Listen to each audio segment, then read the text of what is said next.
안녕하세요. 스포츠 분석하는 오로지TV입니다.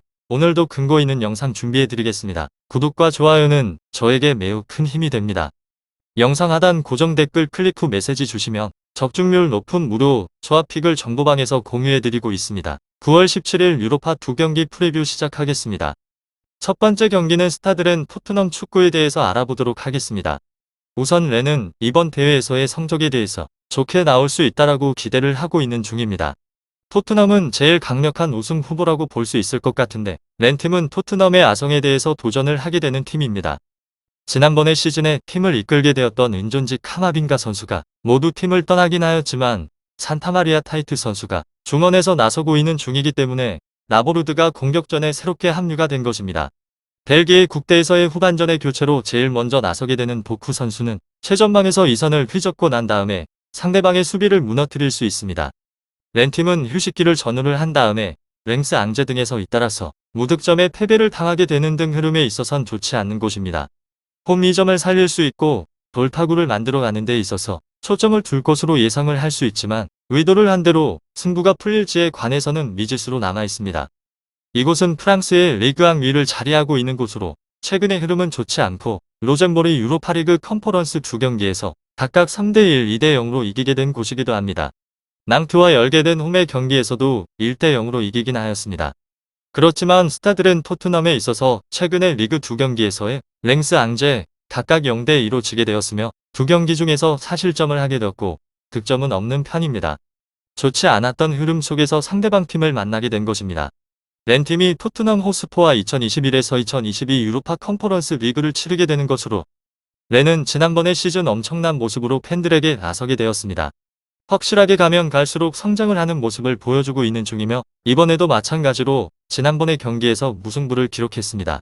하지만 전체적으로 전력 우위를 가져간다면 안정적인 부분에 있어서는 확실하다라고 답변을 하고 싶습니다. 처음에 3개의 경기 중에서 안정적으로 흐름을 이끌고 가긴 하였지만 이후에 급격하게 하락세에 놓아지게 되었고 챔프 예선이 끝나고 난 뒤 일정에 다소 여유가 생기게 되면서 올라갔던 경기력도 최근에는 다시 아쉽다라고 표현을 해도 가능할 곳입니다. 최근까지의 렌팀이 보여주게 된 흐름 자체는 썩 좋은 편은 아닙니다. 그렇지만 토트넘 팀 역시나 공수의 전반에서의 완벽한 모습과는 거리가 있는 흐름이라고 보여지며 물고 물려버리는 승부가 될 가능성도 있습니다. 한마디로 홈 2점에 걸어볼 여지가 있다는 점입니다. 스타드렌 토트넘 축구에 있어서 토트넘이 흐름에 대해서 잘 주도를 할 가능성은 당연히 있습니다. 그렇지만 최근까지의 흐름을 따지고 보게 된다면 오히려 상대방의 역습의 틈을 드러내게 되는 모습으로 이어져 버릴 수도 있는 경기입니다. 접전의 양성으로 가게 된다면 결국에는 핸디캡에 있어서 조건에 맞출 수밖에 없다라고 하는 걸 알아주시길 바랍니다. 이 팀은 지금 현재의 주말에 열리는 런던의 라이벌이라고 하는 첼시팀과의 경기가 준비가 되어져 있는 상태입니다. 또한 손흥민 선수가 부상을 회복하기 위해서 시간이 필요하기 때문에 주중 렌 원정에서는 힘을 빼버린 후에 경기를 치를 수 있게 됩니다. 호이비에르, 케인, 알리 등 주축하는 선수들보다 브리안 힐, 운동벨, 벤 데이비스 등에 있어서 피치를 밟아버릴 것으로 보인다는 점입니다. 다이어 선수의 부상이 있는 수비진에서는 첼시전에서 결장하게 되는 탄강가가 정상적으로 출전을 할 것 같습니다. 승리에 대해서는 렌팀이 이길 것 같습니다. 토트넘 팀은 첼시와의 울버햄튼으로 이어지게 되는 어려운 일정이 준비가 되어져 있는 상황이고 손흥민 선수가 부상 중이기 때문에 굳이 원정에서 무리를 하지 않을 것 같기도 합니다. 리그에서 기회를 받지 못하였던 젊은 선수들을 위주로 경기에 나서게 될 텐데 렌의 파상 공세를 당해내기는 어렵습니다. 다음은 스타드렌 토트넘에 대해서 조금 더 자세한 내용을 알아보도록 하겠습니다. 토트넘에 있어서 흐름은 그렇게 좋지 않은 편으로 8월 리그에서 전승을 거두긴 하였지만 9월의 첫 번째 경기에서는 패배를 당하게 되었습니다. 크리스탈 팰리스 원정에서는 무려 3골 차이로 완패를 당하게 되었으며 해리 케인 선수는 아무것도 하지 못하는 상황이었습니다. 손흥민 선수는 한국의 대표팀 소수로 차출이 되었다가 근육을 다친 부상을 당하게 되어서 팰리스전에 이어서 이번 경기에 있어서도 출전이 어려울 것으로 알려졌습니다. 또한 이번에 열리게 되는 경기는 원정 경기입니다. 손흥민 선수가 빠진 토트넘 팀은 경기력에 있어서 기복이 굉장히 큰 편으로 최근의 흐름에 대해서 좋지 않다는 의견이 정말 많이 있으며 비시즌의 동안에서도 호비에르 등 전력적인 보강을 한 곳입니다.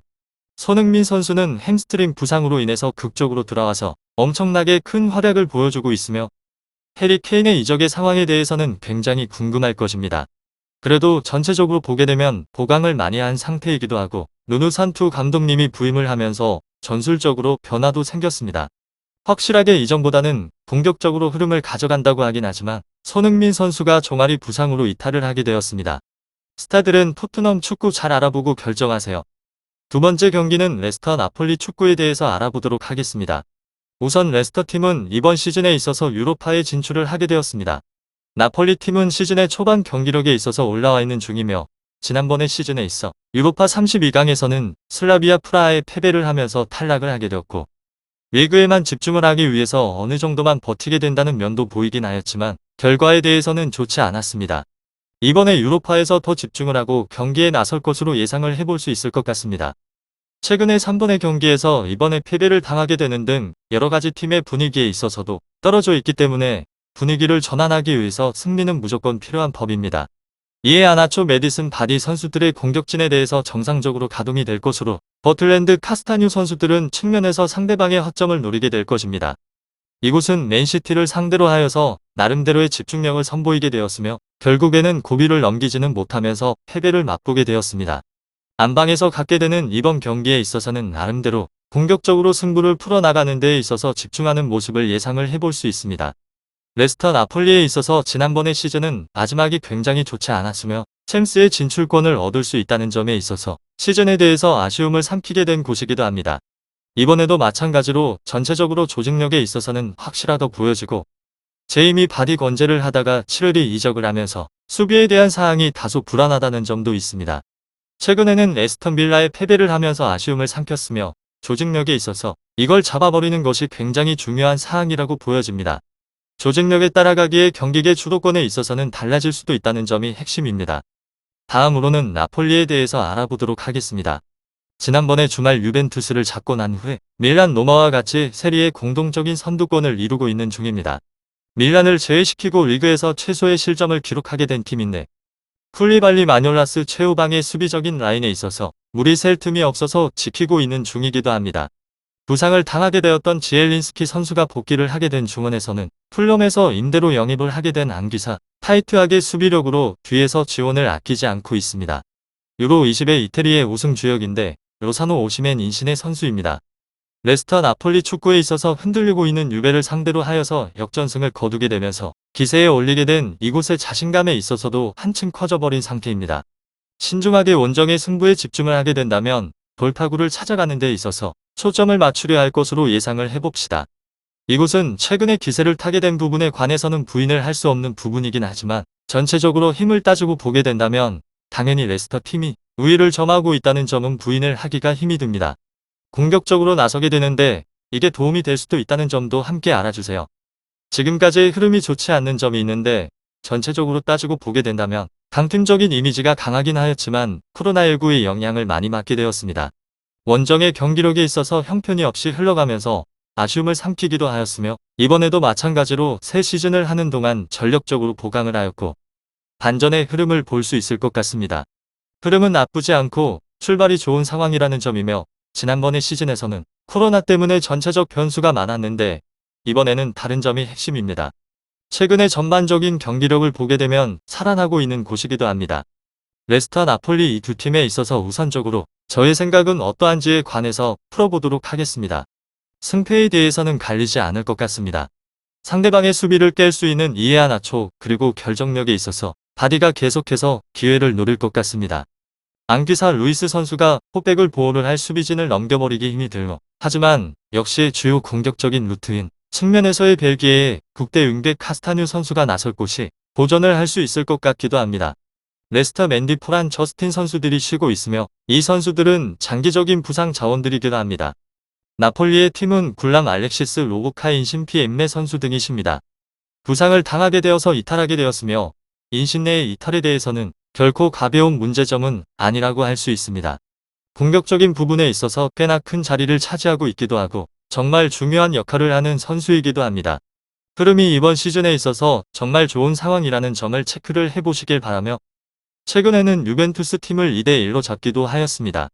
레스터는 강한 팀이며 지난 라운드에서 맨시티를 상대로 하여서 0대1로 패배를 하긴 하였지만 공수에 있어서는 무척이나 안정적인 팀이기도 합니다.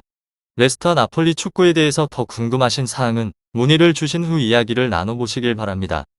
확실하지 않다면 픽을 드리지 않고 있습니다. 저 또한 8년차 베터로 활동하고 있으며 많은 분들이 함께하고 계시는 까닭은 꾸준한 적중률 덕분이라고 생각합니다. 국내 최대 정보방을 무료로 초대해드리고 있으니까 영상 아래 고정 댓글 클릭 후 메시지 주시면 초대해드리도록 하겠습니다. 그럼 마지막으로 구독과 좋아요 한 번씩 꼭 부탁드리고요. 꼭 오로지 종이토토 프리뷰 구독과 좋아요 안 하셨다면 한 번이라도 좋으니 눌러주시기 바랍니다. 그럼 오늘도 건승하는 하루 되시길 바랍니다.